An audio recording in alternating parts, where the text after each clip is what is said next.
People in Lone Mesa whispered that the rancher, Eli Carver, had a heart made of stone. He never bought company, never entertained women, never looked twice at anyone. That changed the night a trembling young Apache woman stepped into the saloon, looked him straight in the eyes, and asked the question no one expected. The rain hammered the dusty windows of the Lone Mesa saloon like 1,000 fists demanding entry.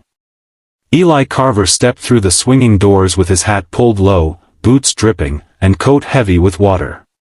The place smelled of stale whiskey and wet wood, the piano abandoned for the night, the cowhands too tired or too drunk to stir up trouble. Eli preferred it like this, quiet, predictable, the kind of silence where a man could hear his own thoughts. For years now, he'd lived that way, wrapped in distance like a second skin. But the moment the door slammed open behind him, everything changed. A burst of wind threw rain across the floorboards, and every man inside turned. She stood in the doorway shaking violently, as if the storm itself had chased her from the darkness and wouldn't let her go. An Apache woman, young, soaked through to her bones, her thin shawl plastered against her small shoulders. Her hair clung in dripping strands to her face, and her bare feet left wet prints on the wood. Fear made her eyes shine more brightly than the lanterns on the wall. Eli had seen fear before, in battle, in storms, in the hollowness of those who had already lost too much, but never like this. This was fear mixed with desperation, with the kind of quiet, defeated dignity that made a man's stomach twist. She didn't look at the men gawking, didn't glance toward the bar, didn't flinch when a pair of cowboys whispered dark suggestions under their breath. She walked straight toward Eli, as though she had chosen him long before she ever stepped inside. She stopped just inches from him. Her breath quivered in the cold air between them. "Please," her voice was barely sound at all. "Can you buy me?" The saloon dropped into silence so thick Eli could hear her shiver. He didn't answer immediately. He took in the tremble in her hands, the way her lips were starting to turn blue, the bruised red marks on her wrists, marks she tried unsuccessfully to hide beneath her shawl. She wasn't offering herself. She was trying to survive the only way the world had ever taught her to, by becoming something men could trade instead of something men could break. "What is it you need?" Eli's voice was low, calm, nothing like the commotion roaring inside him. "Just one night," she whispered. "Enough money to leave at dawn. Enough to get far away before he finds me." "Who?" She swallowed hard. "Someone I can't escape on my own." Eli hated the world for teaching her to talk like that. "How much?" he asked, though the question tasted like ash. She hesitated in shame. $2. $2. The cost of a bad drink and a worse decision.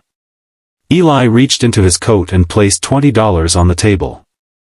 Murmurs rippled through the room, envy, suspicion, curiosity. She stared at the bills as if they might vanish. "I said just for tonight." "I'm not buying a night," Eli said quietly, meeting her shaking gaze. "I'm buying your freedom." Her breath caught, shoulders collapsing with relief she didn't trust yet. "Come with me," he said gently. "I'll keep you safe."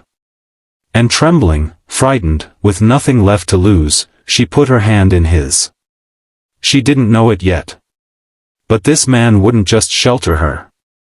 He would change everything. The rain had softened by the time they stepped outside, but the night air still cut cold against their skin. Eli kept his coat around her shoulders as they walked, the oversized fabric dragging at her ankles. She held it tightly with both hands, as if afraid it might vanish like everything else she'd ever relied on. He slowed his steps so she could keep pace, though she still stumbled now and then.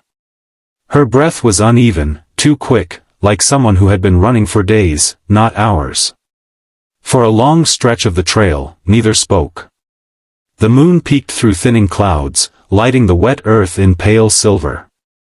Eli glanced at her occasionally, seeing the way she looked over her shoulder every few minutes, searching the darkness for something she prayed wasn't there. Whoever she was running from, she didn't believe distance alone could stop him. You said someone's looking for you, Eli murmured when the silence grew too tight to hold. Who is he? She hesitated, the wind lifting the wet strands of her hair. A traitor, she said finally. Name's Reddick. The name meant nothing to Eli, but the way she said it, the trembling breath afterward, told him enough. He's dangerous, she added quietly. He buys, sells, uses. And he doesn't let go. Not of anything. Eli stopped walking, turning to face her fully. Does he think he owns you? She didn't nod. She didn't have to. The truth was written all over her bruised wrists, her shaking voice, the way she flinched at every sound. Not anymore, Eli said. Not as long as you're with me. A faint, disbelieving sound escaped her, half a laugh, half a sob. She lifted her face, rainwater sliding from her chin. You barely know me. I know enough, he said simply. When they reached his ranch gate, the lantern by the barn flickered warm against the dark. She paused, gripping the fence post to steady herself. Her knees shook from exhaustion. You okay? Eli asked. She nodded, though it was clearly a lie. You're home, it's beautiful. It's quiet, Eli corrected. And safe. He pushed open the cabin door, letting her enter first. Heat from the fireplace washed over them. She stood there motionless, overwhelmed by warmth, by the smell of wood smoke and clean blankets. Her throat tightened. She wasn't used to comfort. Eli guided her toward the fire but didn't touch her. He kept his distance, giving her room to breathe. She knelt near the flames, holding her hands out, watching the steam rise from her fingertips. What's your name? He asked softly. She didn't answer right away. Names were dangerous things when someone was hunting you. Lyra, she whispered at last. Lyra, he repeated, committing it to memory. You're safe now. Her eyes filled, tears trembling before falling. Not from him. Reddick always finds what he wants. Eli's jaw tightened. Then he'll find a man waiting for him. She looked up sharply. He wasn't bluffing. And somehow, that terrified her and comforted her at the same time. She had run from a monster. But she may have run straight into the arms of a man who would burn the world down to protect her.